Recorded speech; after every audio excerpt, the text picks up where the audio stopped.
नमस्कार। महाभारत की गहराइयों में एक बार फिर आपका स्वागत है।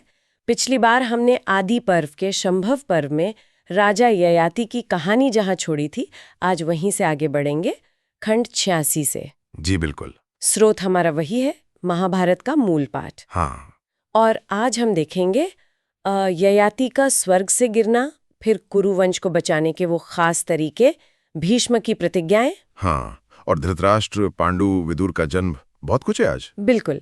तो याद दिला दूं, पिछली बार ययाति ने पुरु को अपना बुढ़ापा देकर यौवन वापस पा लिया था। हाँ, और फिर तपस्या करके स्वर्ग पहुंच गए थे। तो स्वर्ग में सब बढ़िया रहा होगा। शुरुआत में तो हाँ, लेकिन ये सुख मतलब टिका नहीं। अच्छा, क्यों? एक दिन इंद्र ने उनसे पूछा कि भाई आपकी तपस्या कैसी है, तो ययाति ने बड़े गर्व से कह दिया। क्या कहा? कि मेरे जैसा तपस्वी तो कोई है ही नहीं, न इंसान, न देवता, न गंधर्व, न ऋषि, कोई भी नहीं। अरे, स्वर्ग में जाकर ऐसा अभिमान! बस यही बात उन्हें ले डूबी। इंद्र ने तुरंत कहा, आपने दूसरों का अनादर किया, अपनी बड़ाई की, आपके पुण्य नष्ट हो गए, अब आपको स्वर्ग से गिरना होगा। ओह, मतलब पुण्य कर्म भी अहंकार के आगे छोटे पड़ गए। बिल्कुल, स्वर्ग में भी विनम्रता चाहिए। ये तो सीखने वाली बात है। तो फिर गिरते हुए क्या हुआ? अकेले थे? नहीं, गिरते हुए उनकी मुलाकात हुई अपने ही नातियों से। राजर्षि अष्टक और उनके साथी थे प्रतर्दन, वसुमान, शिवी। अच्छा, अपने नाती? उन्होंने पहचाना? हाँ, पहचाना। ययाति ने उन्हें अपनी पूरी कहानी सुनाई, अपने पतन का कारण बताया और बड़ा गहरा ज्ञान भी दिया। किस बारे में? वही कि भाग्य कितना प्रबल होता है, सुख दुख कैसे आते जाते हैं, अहंकार कितना बुरा है। उन्होंने स्वर्ग के अपने अनुभव बताए, मृत्यु के बाद क्या होता है, कर्मों के अनुसार पुनर्जन्म कैसे होता है, और स्वर्ग के 7 दरवाजे भी गिनाए। तप, दान, शांति, संयम, लज्जा, सरलता, दया। और ये भी बताया कि कैसे अहंकार इन सबको नष्ट कर देता है। तो नातियों ने कुछ मदद की कोशिश की? हाँ, चारों ने अपने अपने पुण्यलोक ययाति को देने चाहे ताकि उनका गिरना रुक जाए। पर ययाति ने लिए? नहीं लिए। बोले, मैं क्षत्रिय हूं, दान लेना मेरा काम नहीं, ये ब्राह्मण का काम है। अपनी बात पर अड़े रहे। बिल्कुल। और अंत में उन सब की सत्यनिष्ठा और जमा हुए पुण्यों के बल पर वो सब मिलकर वापस स्वर्ग चले गए। ययाति का ये अड़े रहना भी काम आया। वाह, ययाति की कहानी तो सच में बहुत उतार चढ़ाव वाली है। जी। चलिए अब पुरु वंश की तरफ बढ़ते हैं। ययाति के बाद पुरु का वंश कैसे आगे बढ़ा, इसमें तो बड़े बड़े नाम आते हैं। हाँ बिल्कुल। पुरु के बाद तो कई पीढ़ियां आईं। पुरु के बेटे प्रवीर, फिर मनस्यु, फिर आगे चलकर दुष्यंत हुए। दुष्यंत? शकुंतला वाले? हाँ वही। दुष्यंत और शकुंतला के पुत्र हुए चक्रवर्ती सम्राट भरत। कहा जाता है कि उन्हीं के नाम पर इस वंश का नाम भारत वंश पड़ा, और शायद देश का नाम भी भारतवर्ष। अच्छा, और हस्तिनापुर का नाम कैसे पड़ा? वो भी इसी वंश में है? जी, भारत के बाद भूमन्यु, सुहोत्र और फिर राजा हस्ती हुए। उन्होंने ही गंगा किनारे वो प्रसिद्ध नगर बसाया, हस्तिनापुर। ओह, तो राजा हस्ती के नाम पर? हाँ, फिर इसी वंश में आगे चलकर अजमीढ़ हुए, जिनसे पंचाल वंश भी जुड़ता है। फिर रेक्ष, फिर संवरण। संवरण, इनके समय में शायद कुछ मुश्किल आई थी। हाँ, पांचालों ने हमला कर दिया था। भरतवंशियों को हार कर सिंधु नदी के पास जाना पड़ा। काफी समय तक वहीं रहे। फिर वापस कैसे आए? ऋषि वशिष्ठ की मदद मिली। उनकी सहायता से संवरण ने राज्य वापस जीता। संवरण और सूर्य की बेटी तपती के पुत्र हुए राजा कुरु। कुरु, जिनके नाम पर कुरुक्षेत्र है। बिल्कुल सही। उन्होंने एक बहुत बड़े इलाके को अपनी तपस्या से पवित्र किया, वही कुरुक्षेत्र कहलाया। कुरु जांगल भी। अच्छा, तो कुरुक्षेत्र का नाम राजा कुरु से आया। और कुरु के बाद कहानी शांतनु तक कैसे पहुंचती है? कुरु के वंश में आगे चलकर राजा प्रतीप हुए। प्रतीप के 3 बेटे थे, देवापी, शांतनु और बाहलिक। 3 बेटे? हाँ, देवापी तो तपस्या बने, वन चले गए। बाहलिक का अलग राज्य हुआ, तो हस्तिनापुर के राजा बने शांतनु। अब कहानी शांतनु पर आती है। शांतनु, हाँ, इनका नाम तो गंगा और भीष्म से जुड़ा है, लेकिन इससे पहले एक और कहानी है ना, महाभेश वाली, वो क्या थी? हाँ, वो जानना जरूरी है, शांतनु और गंगा के मिलने की पृष्ठभूमि समझने के लिए। बताइए। इक्ष्वाकु वंश के एक राजा थे महाभेश। बड़े पुण्य किए तो स्वर्ग पहुंचे, सीधे ब्रह्मलोक। अच्छा? वहां ब्रह्मा जी की सभा चल रही थी, देवता ऋषि सब थे। गंगा जी भी वहां आई। तभी हवा का झोंका आया और गंगा का वस्त्र थोड़ा सरक गया। सब देवताओं ने, ऋषियों ने शर्म से नजरें नीचे कर ली। लेकिन महाभिष वो गंगा को देखते ही रह गए। ओ, और ब्रह्मा जी ने देख लिया होगा। बिल्कुल, ब्रह्मा जी नाराज हो गए। बोले, तुम स्वर्ग में आकर भी वासना नहीं छोड़ पाए, जाओ पृथ्वी पर मनुष्य बनकर जन्म लो। हाँ, और गंगा को भी आदेश दिया कि तुम भी मनुष्य रूप में जन्म लोगी और महाभिष को अपने कामों से कभी अच्छे कभी बुरे दुख दोगी जब तक उसका क्रोध शांत ना हो। तो महाभिष ने कहाँ जन्म लिया? उन्होंने इच्छा जताई कि वे राजा प्रतीप के पुत्र बने। यानी शांतनु। जी। और गंगा, वो जब ब्रह्मलोक से लौट रही थी तो उन्हें रास्ते में 8 वसु मिले। वसु? देवता? हाँ, 8 वसु। वो दुखी थे क्योंकि उन्हें ऋषि वशिष्ठ ने श्राद्ध दे दिया था। वशिष्ठ ऋषि ने? क्यों? हुआ ये था कि वसु अपनी पत्नियों के साथ घूम रहे थे, वशिष्ठ के आश्रम के पास से गुजरे। वहां उन्होंने ऋषि की कामधेनु गाय नंदिनी को देखा। बड़ी दिव्य गाय थी। हाँ। तो एक वसु थे ज्यो। उनकी पत्नी को वो गाय बहुत पसंद आ गई। उन्होंने जिद की कि ये गाय उन्हें अपनी सखी, एक मानुषी राजकुमारी जितवती के लिए चाहिए ताकि वो हमेशा जवान रहे। गाय चुराने की बात? हाँ, पत्नी की जिद के आगे द्यू ने बाकी भाइयों के साथ मिलकर नंदिनी चुरा ली। अरे! ऋषि को पता नहीं चला। तपस्वी थे वशिष्ठ, उन्हें सब पता चल गया। बहुत क्रोधित हुए और 8 वसुओं को श्राप दे दिया, जाओ मनुष्य योनि में जन्म लो। बाप रे! फिर माफी मांगी होगी? हाँ, बहुत गिड़गड़ाए। तो वशिष्ठ ने श्राप थोड़ा नरम किया। बोले, ठीक है, तुम में से 7 तो जन्म लेने के 1 साल के अंदर ही श्राप से मुक्त हो जाओगे, लेकिन तुम द्यू, जिसने चोरी की अगुवाई की, तुम्हें लंबे समय तक पृथ्वी पर रहना होगा, संतानहीन। ओह, तो इन वसुओं का गंगा से क्या लेना देना? उन्होंने गंगा से प्रार्थना की कि देवी, आप ही मनुष्य रूप में हमारी मां बनिए और हमें जन्म देते ही जल में बहा दीजिए ताकि हम जल्दी से जल्दी श्राप से छूट जाए। और गंगा मान गई? हाँ, वो इस शर्त पर मानी कि वो 8वें वसु यानी द्यू को शांतनु के लिए जीवित रखेंगी। यही द्यू आगे चलकर देवव्रत यानी भीष्म बने। अच्छा, तो ये सारी कड़ियां ऐसे जुड़ती हैं, अब समझ आया। तो अब बात करते हैं शांतनु और गंगा के विवाह की। प्रतीप का क्या रोल था इसमें? राजा प्रतीप गंगा किनारे तपस्या कर रहे थे। एक दिन गंगा बहुत सुंदर स्त्री का रूप धरकर आईं और सीधे उनकी दाहिनी जांघ पर बैठ गईं। दाहिनी जांघ पर? हाँ। प्रतीप ने कहा, देवी, दाहिनी जांघ तो बेटी या बहू के लिए होती है, पत्नी के लिए बाईं जांघ है, तो मैं आपको अपनी पुत्रवधू के रूप में स्वीकार करता हूँ। पुत्रवधू मतलब शांतनु के लिए? बिल्कुल। और गंगा ने शर्त रखी कि आपका पुत्र शांतनु मेरे किसी भी काम पर कभी सवाल नहीं उठाएगा, मुझे टोकेगा नहीं। प्रतीप मान गए। अब फिर शांतनु बड़े हुए जो महाभिषी थे। हाँ, युवा शांतनु गंगा तट पर शिकार खेलने गए। वहां उन्होंने गंगा को देखा और बस मोहित हो गए। विवाह का प्रस्ताव रखा। गंगा तैयार हो गई, शर्त के साथ। हाँ, गंगा तैयार थी, लेकिन शर्त वही दोहराई, बल्कि और कड़ी कर दी। आप मेरे किसी भी काम में, चाहे वो आपको अच्छा लगे या बुरा, कभी दखल नहीं देंगे, कभी कड़वा वचन नहीं कहेंगे। जिस दिन आपने ऐसा किया, मैं उसी पल आपको छोड़कर चली जाऊंगी। बड़ी अजीब शर्त थी। शांतनु ने मान ली। प्रेम में थे, मान गए, विवाह हो गया। और फिर वो घटना घटी। हाँ, विवाह के बाद गंगा को पुत्र हुए। 1, 2, 3, 7 पुत्र। और हर बार जन्म लेते ही गंगा उस बच्चे को ले जाकर नदी में बहा देती। क्या?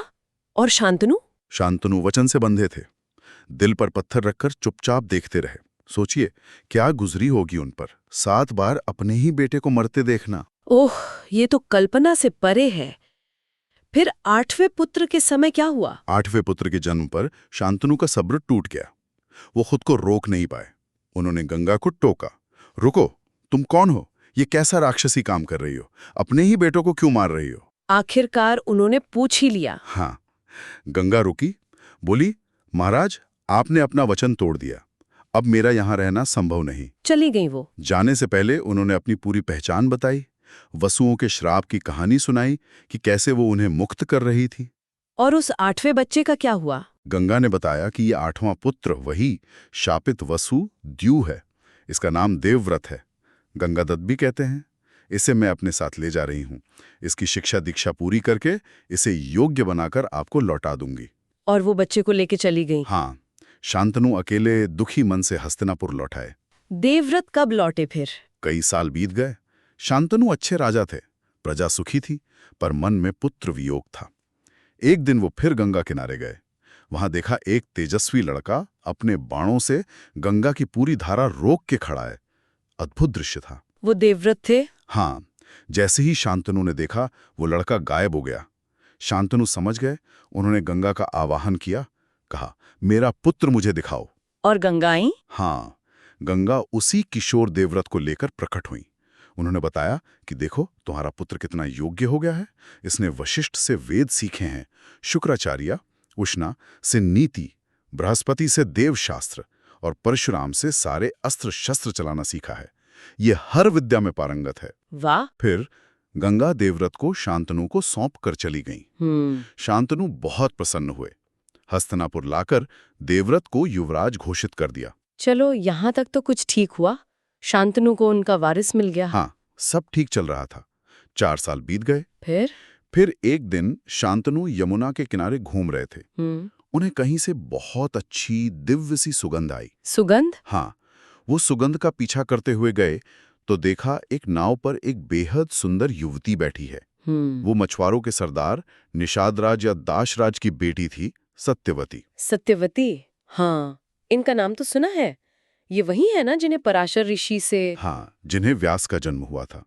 लेकिन ये बात उस समय किसी को पता नहीं थी। शांतनु तो बस उसकी सुंदरता और सुगंध पर मोहित हो गए। तो शांतनु ने विवाह का प्रस्ताव रखा होगा? बिल्कुल। सीधे उसके पिता दाशराज के पास पहुंच गए और सत्यवती का हाथ मांगा। दाशराज मान गए? दाशराज तैयार तो थे, लेकिन उन्होंने एक शर्त रख दी। ऐसी शर्त कि शांतनु हिल गए। क्या शर्त थी? दाशराज ने कहा, महाराज, आपकी रानी तो ये बन जाएगी, पर वचन दीजिए कि सत्यवती से जो पुत्र होगा वही हस्तिनापुर का राजा बनेगा, आपका बेटा देवव्रत नहीं। क्या? देवव्रत जैसे योग्य युवराज के होते हुए? ये तो बहुत कठिन शर्त थी। बहुत ज्यादा। शांतनु के लिए ये असंभव था। वो देवव्रत से बहुत प्यार करते थे और वो योग्य भी था। वो ये वचन नहीं दे पाए। फिर? दुखी मन से हस्तिनापुर लौट आए। किसी से कुछ कहा नहीं, पर उदास रहने लगे, चिंता में घुलने लगे। देवव्रत ने ध्यान दिया होगा। हाँ, पुत्र थे। पिता का दुख उनसे देखा नहीं गया। उन्होंने मंत्रियों से पूछा, पता लगाया कि महाराज क्यों इतने चिंतित हैं। जब सारी बात पता चली तो वो खुद दाशराज के पास पहुंच गए। देवव्रत गए। उन्होंने क्या कहा? दाशराज ने देवव्रत की बहुत तारीफ की कि आप जैसा पुत्र होना सौभाग्य की बात है, लेकिन फिर अपनी चिंता बताई। युवराज, आप भले ही राज्य का मोह छोड़ दें, पर क्या गारंटी है कि भविष्य में आपके पुत्र सत्यवती के पुत्रों से राज्य नहीं छीनेंगे? ये बात भी थी। इस शंका को जड़ से मिटाने के लिए देवव्रत ने पहली प्रतिज्ञा ली। भरी सभा में कहा, मैं देवव्रत, गंगा का पुत्र, आज ये वचन देता हूं कि सत्यवती का पुत्र ही हस्तिनापुर का राजा बनेगा। ये भी बड़ी बात थी, राज्य छोड़ देना। हाँ, लेकिन दाशराज का संदेह अभी भी पूरी तरह मिटा नहीं था। उन्होंने फिर वही बात दोहराई, आपके पुत्रों का क्या? तो फिर देवव्रत ने? हाँ, तब देवव्रत ने वो प्रतिज्ञा ली जिसने उनका नाम इतिहास में अमर कर दिया, जिसने सब कुछ बदल दिया। उन्होंने कहा, मैं आज सभी देवताओं, पितरों और यहाँ उपस्थित सभी लोगों को साक्षी मानकर प्रतिज्ञा करता हूँ कि मैं आज से आजीवन ब्रह्मचर्य का पालन करूंगा। मैं विवाह ही नहीं करूंगा ताकि मेरी कोई संतान ही ना हो जो भविष्य में राज्य के लिए संकट बने। हे भगवान, ऐसी प्रतिज्ञा! रोंगटे खड़े हो गए सुनकर। उस समय भी यही हुआ। ऐसी भीषण, ऐसी कठिन प्रतिज्ञा सुनकर देवता भी हैरान रह गए। आकाश से फूलों की वर्षा हुई। देवताओं और ऋषियों ने कहा, आज से तुम देवव्रत नहीं भीष्म कहलाओगे, क्योंकि तुमने भीषण प्रतिज्ञा ली है। भीष्म, सही नाम मिला। दाशराज अब कुछ नहीं कह सका। उसने हाथ जोड़ लिए और शांतनु से विवाह शांतनु का कर दिया। और शांतनु, वो खुश हुए होंगे? शांतनु बहुत खुश हुए कि उनका विवाह हो गया, लेकिन बेटे के इतने बड़े त्याग को देखकर उनका मन भर आया। उन्होंने भीष्म को वरदान दिया, पुत्र, तुम्हारी इच्छा के बिना तुम्हें मृत्यु छू भी नहीं पाएगी। तुम जब चाहोगे तभी तुम्हारी मृत्यु होगी। इसे इच्छा मृत्यु का वरदान कहते हैं। इच्छा मृत्यु। भीष्म सचमुच महान थे, लेकिन इस एक प्रतिज्ञा ने कुरु वंश का भविष्य हमेशा के लिए बदल दिया। बिल्कुल, ये प्रतिज्ञा उनके चरित्र की मजबूती दिखाती है, पर इसी ने आगे चलकर कई उलझने भी पैदा की। खैर, तो शांतनु और सत्यवती का विवाह हो गया। उनके बच्चे हुए? हाँ, 2 बेटे हुए, चित्रांगद और विचित्रवीर्य। चित्रांगद और विचित्रवीर्य। चित्रांगद बड़े हुए वीर थे, पर उन्हीं के नाम का एक गंधर्व राजा था। उससे युद्ध हुआ और वो मारे गए, कम उम्र में ही। ओह, एक बेटा चला गया। हाँ, विचित्रवीर्य तब छोटे थे, तो भीष्म ने ही सत्यवती की सलाह से राजकाज संभाला जब तक विचित्रवीर्य बड़े नहीं हो गए। फिर विचित्रवीर्य का विवाह। जब विचित्रवीर्य युवा हुए तो भीष्म ने उनके विवाह के बारे में सोचा। उसी समय काशी के राजा अपनी 3 बेटियों अंबा, अंबिका और अंबालिका का स्वयंवर कर रहे थे। 3 बेटियां? हाँ। भीष्म को पता चला तो वो अकेले रथ लेकर काशी पहुंच गए। स्वयंवर सभा में जितने राजा आए थे उन सबको चुनौती दी और तीनों राजकुमारियों को रथ पर बिठाकर हस्तिनापुर के लिए चल पड़े। हरण कर लिया। हाँ, इसे क्षत्रिय विवाह का एक प्रकार माना जाता था। वीर शुल्क यानी वीरता दिखाकर कन्या प्राप्त करना। रास्ते में कई राजाओं ने रोकने की कोशिश की, युद्ध हुआ, पर अकेले भीष्म ने सबको हरा दिया। अकेले? हाँ, राजा शल्य से भी युद्ध हुआ। भीष्म ने उन्हें भी हराया पर जीवित छोड़ दिया। वो कन्याओं को लेकर हस्तिनापुर आ गए। तो तीनों का विवाह विचित्रवीर्य से हुआ। विवाह की तैयारी हो रही थी, तभी सबसे बड़ी राजकुमारी अंबा ने भीष्म को बताया कि वो मनी मन सौब देश के राजा शाल्व को अपना पति मान चुकी है। ओहो, फिर? भीष्म धर्म जानते थे। उन्होंने अंबा को सम्मान सहित राजा शाल्व के पास भेज दिया। बाकी 2 बहनें अंबिका और अंबालिका का विवाह धूमधाम से विचित्रवीर्य से कर दिया गया। चलो, अब तो वंश आगे बढ़ा होगा। नहीं, दुर्भाग्य देखिए। विवाह हुए 7 ही साल हुए थे कि विचित्रवीर्य को क्षय रोग हो गया, मतलब टीबी जैसा कुछ, और वो बिना किसी संतान के ही मर गए। क्या वो भी चले गए? शांतनु पहले ही नहीं रहे, चित्रांगद भी नहीं, अब विचित्रवीर्य भी निसंतान। कुरुवंश तो फिर खत्म होने की कगार पे आ गया। बिल्कुल। सत्यवती पर तो मानो पहाड़ टूट पड़ा। वंश का दीपक बुझने वाला था। उन्होंने भीष्म से कुछ कहा होगा, अब तो भीष्म ही थे। हाँ, वो पूरी तरह टूट चुकी थी। उन्होंने भीष्म से बहुत अनुनय विनय किया। कहा, बेटा, अब तुम ही वंश बचा सकते हो। अपनी प्रतिज्ञा तोड़ो, इन दोनों रानियों से संतान उत्पन्न करो और राज सिंहासन भी संभालो। भीष्म से प्रतिज्ञा तोड़ने को कहा? हाँ। वंश बचाने के लिए सत्यवती किसी भी हद तक जाने को तैयार थी। लेकिन भीष्म, वो कैसे मानते? भीष्म ने हाथ जोड़ लिए, कहा, माँ, मैं सूर्य का उदय होना छोड़ सकता हूँ, पृथ्वी अपनी गंध छोड़ सकती है, जल अपनी शीतलता छोड़ सकता है, पर मैं अपनी सत्य और ब्रह्मचर्य की प्रतिज्ञा नहीं तोड़ सकता। अपनी बात पर अटल रहे। हाँ। लेकिन उन्होंने कहा कि मैं वंश बचाने के लिए आपद धर्म यानी संकट काल में जो उचित हो वो उपाय जरूर बताऊंगा।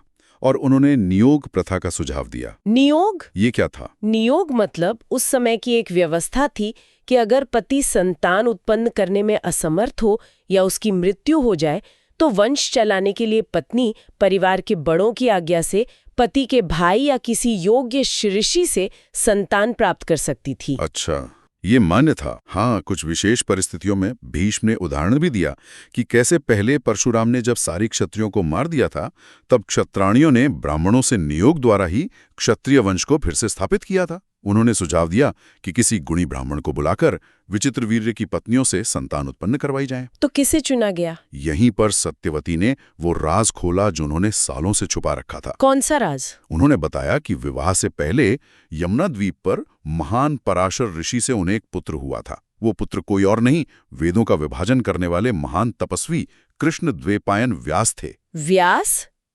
वो सत्यवती के पुत्र थे? हाँ, कानीन पुत्र कहलाते थे, मतलब विवाह से पहले जन्मे। सत्यवती ने कहा कि व्यास मेरी आज्ञा कभी नहीं टालेंगे, मैं उन्हें बुलाती हूँ, वो वंश चलाने में मदद करेंगे। और भीष्म, वो क्या बोले? भीष्म को ये उपाय धर्म के अनुसार सही लगा। व्यास जी सर्वगुण संपन्न थे, ऋषि थे, इससे अच्छा और कौन हो सकता था। वो सहमत हो गए। फिर व्यास जी आए। सत्यवती ने मनी मन पुत्र का स्मरण किया और व्यास जी अपने योग बल से तुरंत वहां प्रकट हो गए। जटाजूट, काला शरीर, तेजस्वी आंखें। माँ ने उन्हें सारी बात बताई होगी? हाँ, सत्यवती ने रोते हुए सारी कहानी सुनाई, वंश पर आए संकट के बारे में बताया और उनसे अपनी दोनों बहुओं अंबिका और अंबालिका से नियोग द्वारा पुत्र उत्पन्न करने की प्रार्थना की। व्यास जी मान गए? वो माँ की आज्ञा मानकर तैयार तो हो गए, पर उन्होंने एक शर्त रखी। बोले, इन राजकुमारियों को 1 साल तक कठिन व्रत रखना होगा ताकि ये शुद्ध होकर मेरे तेज को सहन कर सकें। मेरा रूप बहुत भयानक है। 1 साल? सत्यवती मानी? नहीं, सत्यवती को जल्दी थी, राज्य असुरक्षित था। उन्होंने कहा, बेटा 1 साल इंतजार नहीं कर सकते, तुम शीघ्र संतान दो। व्यास मान तो गए, पर कहा, ठीक है, पर अगर ये मेरा रूप सहन नहीं कर पाई तो उसका परिणाम इन्हें भुगतना होगा। भयानक रूप, इसका क्या असर हुआ? सत्यवती ने पहले बड़ी रानी अंबिका को खूब समझाया, तैयार किया और रात में व्यास जी के पास भेजा। लेकिन जैसे ही अंबिका ने व्यास जी का वो रूप देखा, काला रंग, बिखरी जटाएं, बड़ी बड़ी दाढ़ी, मूछें, जलती हुई सी आंखें, वो डर के मारे कांप उठी और उसने कसकर अपनी आंखें बंद कर ली। आंखें बंद कर ली। हाँ, जब व्यास जी बाहर आए तो सत्यवती ने पूछा, पुत्र कैसा होगा? व्यास जी ने कहा, पुत्र तो 10,000 हाथियों जितना बलवान होगा, विद्वान होगा, 100 पुत्रों का पिता बनेगा। लेकिन क्योंकि इसकी मां ने डरकर आंखें बंद कर ली थी, ये जन्म से अंधा होगा। अंधा, यही धृतराष्ट्र हुए। हाँ, यही धृतराष्ट्र। सत्यवती ये सुनकर बहुत दुखी हुई कि अंधा राजा राज्य कैसे संभालेगा। उन्होंने व्यास जी से एक और पुत्र मांगा। इस बार छोटी रानी अंबालिका को भेजा। हाँ, अंबालिका को भेजा। वो भी व्यास जी को देखकर डर गई और डर के मारे उसका पूरा शरीर पीला पड़ गया, रक्तहीन सा। वो पीली पड़ गई। जी। व्यास जी ने बताया, इसका पुत्र भी गुणी होगा, बलवान होगा, पर मां के भयभीत होकर पीले पड़ जाने के कारण ये पुत्र भी पांडु वर्ण का यानी पीले रंग का होगा। इसीलिए उनका नाम पांडु पड़ा। एक अंधा, एक पीला। सत्यवती तो अब भी संतुष्ट नहीं हुई होंगी। बिल्कुल नहीं। उन्हें एक स्वस्थ, सर्वगुण संपन्न राजा चाहिए था। उन्होंने फिर से अंबिका को व्यास जी के पास भेजना चाहा। अंबिका फिर से गई? नहीं, अंबिका इस बार इतनी डर गई थी कि उसने जाने से साफ मना कर दिया। उसने क्या किया, अपनी एक बहुत सुंदर और समझदार दासी को अपने गहने और कपड़े पहनाकर व्यास जी के पास भेज दिया। दासी को भेज दिया? हाँ, वो दासी डरी नहीं। उसने बड़े आदर और प्रेम से व्यास जी की सेवा की। व्यास जी उससे बहुत प्रसन्न हुए। तो उसे क्या वरदान मिला? व्यास जी ने वरदान दिया कि तुम्हारा पुत्र इस वंश का सबसे बड़ा धर्मात्मा, बुद्धिमान और नीति जानने वाला होगा, और तुम अब दासी नहीं रहोगी, तुम स्वतंत्र हो। यही पुत्र विदुर हुए। विदुर, जो धर्मराज के अवतार माने जाते हैं। हाँ, व्यास जी ने सत्यवती को ये सारी बात बता दी और अंतर्धान हो गए। तो इस तरह कुरु वंश को 3 राजकुमार मिले, धृतराष्ट्र, पांडु और विदुर। बड़ी ही विचित्र और मतलब असाधारण जन्म थे ये। लेकिन एक सवाल मन में आता है, विदुर इतने धर्मात्मा, धर्मराज के अवतार, फिर उन्हें दासी पुत्र यानी शूद्र योनि में क्यों जन्म लेना पड़ा? हाँ, ये सवाल जन्मेजय ने भी पूछा था। इसके पीछे मांडव्य ऋषि के श्राप की कहानी है। मांडव्य ऋषि? संक्षेप में बताता हूँ। एक ऋषि थे मांडव्य। वो मौन व्रत लेकर अपने आश्रम के बाहर तपस्या कर रहे थे। उसी समय कुछ चोर चोरी का माल लेकर भागे और राजा के सिपाहियों से बचने के लिए ऋषि के आश्रम में छिप गए। माल भी वहीं छुपा दिया। ऋषि तो मौन थे। हाँ, सिपाही आए। उन्होंने ऋषि से पूछा चोरों के बारे में। ऋषि ने कुछ नहीं बोला। सिपाहियों को आश्रम में चोर और चोरी का माल मिल गया। उन्होंने सोचा ये ऋषि भी चोरों से मिला हुआ है। वो चोरों के साथ ऋषि को पकड़कर राजा के पास ले गए।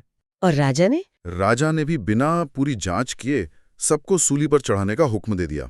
चोर तो मर गए, पर मांडव्य ऋषि केवल सूली पर टंगे रहे, अपने योग बल से जीवित रहे, तपस्या करते रहे। जीवित रहे सूली पर? हाँ, कई दिन बीत गए।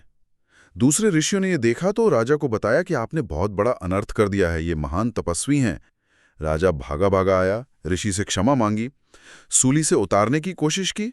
उतर गई सूली? पूरी नहीं निकली। अच्छा? नोक शरीर के अंदर ही रह गई। इसीलिए उनका नाम अणि मांडव्य पड़ गया। अणि मतलब सूली की नोक। अच्छा। फिर उन्होंने श्राप क्यों दिया? अणि मांडव्य बड़े दुखी हुए कि मैंने ऐसा क्या पाप किया था जिसकी इतनी भयानक सजा मिली। वो सीधे यमराज यानी धर्मराज के पास गए और पूछा, मुझे किस पाप का ये फल मिला है? धर्मराज ने क्या बताया?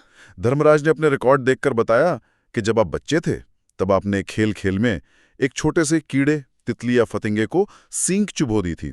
उसी का ये फल है। बचपन के खेल का इतनी बड़ी सजा?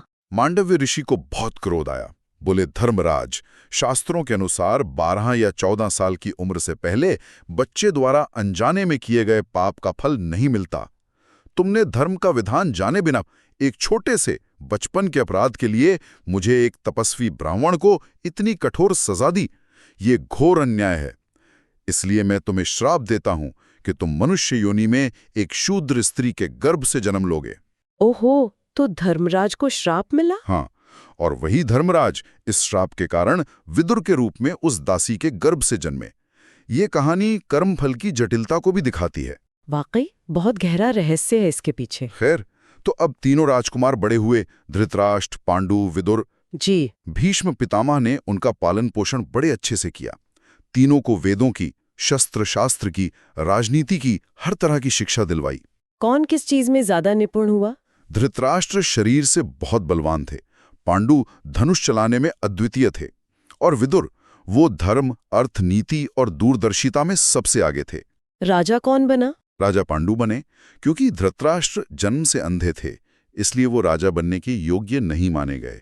और विदुर हालांकि सबसे बुद्धिमान थे, पर दासी पुत्र होने के कारण उन्हें भी राजा नहीं बनाया गया। ये उस समय के नियम थे। तो पांडु राजा बने, फिर इनके विवाह। गांधारी का नाम सबसे पहले आता है। हाँ, भीष्म ने अब राजकुमारों के विवाह की चिंता की, विदुर से सलाह की। सबसे पहले धृतराष्ट्र के लिए सोचा गया। उन्हें गांधार देश की राजकुमारी गांधारी के बारे में पता चला। गांधारी? हाँ, राजा सुबल की बेटी थी, और ये भी पता चला कि गांधारी ने तपस्या करके भगवान शिव से 100 पुत्रों की मां बनने का वरदान पाया है। 100 पुत्र? जी। तो भीष्म ने गांधार रिश्ता भेजा। राजा सुबल पहले तो हिचकिचाए कि मेरी बेटी का विवाह एक अंधे राजकुमार से, लेकिन फिर कुरुवंश की प्रतिष्ठा, भीष्म का मान देखकर वो तैयार हो गए। और गांधारी, जब उन्हें पता चला कि उनके पति अंधे हैं? यहीं पर गांधारी की महानता दिखती है। जैसे ही पतिव्रता गांधारी ने सुना कि उनके होने वाले पति देख नहीं सकते, उन्होंने उसी पल फैसला किया कि वो भी जीवन भर अपनी आंखों पर पट्टी बांधकर रहेंगे। क्या उन्होंने खुद अपनी आंखें ढक लीं? क्यों? ताकि वो किसी भी तरह से अपने पति से श्रेष्ठ न महसूस करें, न दिखें। वो अपने पति के दुख में बराबर की भागीदार बनना चाहती थीं। ये पतिव्रत का शायद सबसे अनोखा और बड़ा उदाहरण है। अद्भुत, सच में अद्भुत। उनका भाई शकुनी उन्हें लेकर हस्तिनापुर आया। भीष्म की देखरेख में धृतराष्ट्र और गांधारी का विवाह संपन्न हुआ। गांधारी ने अपने व्यवहार और सेवा से सबका दिल जीत लिया। कमाल है।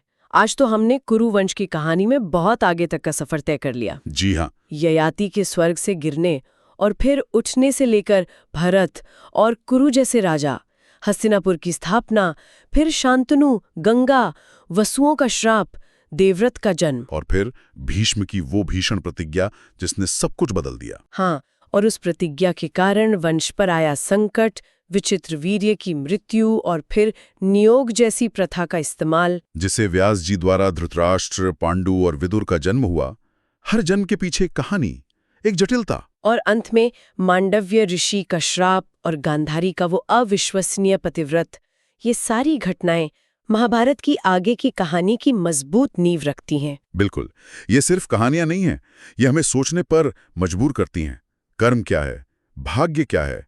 क्या एक प्रतिज्ञा निभाना हमेशा सही होता है, चाहे परिणाम कुछ भी हो? धर्म की सीमाएं क्या है, खासकर जब वंश बचाने का सवाल हो? बचपन के अनजाने पाप का इतना बड़ा दंड क्यों? और इन असाधारण परिस्थितियों में जन्मे इन पात्रों का भविष्य कैसा होगा? धृतराष्ट्र, पांडु, विदुर, भीष्म, गांधारी, इन सबके आपसी रिश्ते, इनके गुण दोष, यही तो आगे की कहानी को दिशा देंगे। सही कहा। इन्हीं सवालों और विचारों के साथ आज की ये चर्चा हम यहीं समाप्त करते हैं। अगली कड़ी में देखेंगे कि हस्तिनापुर में इन राजकुमारों के बड़े होने के साथ कहानी कौन सा मोड़ लेती है। तब तक के लिए नमस्कार। नमस्कार।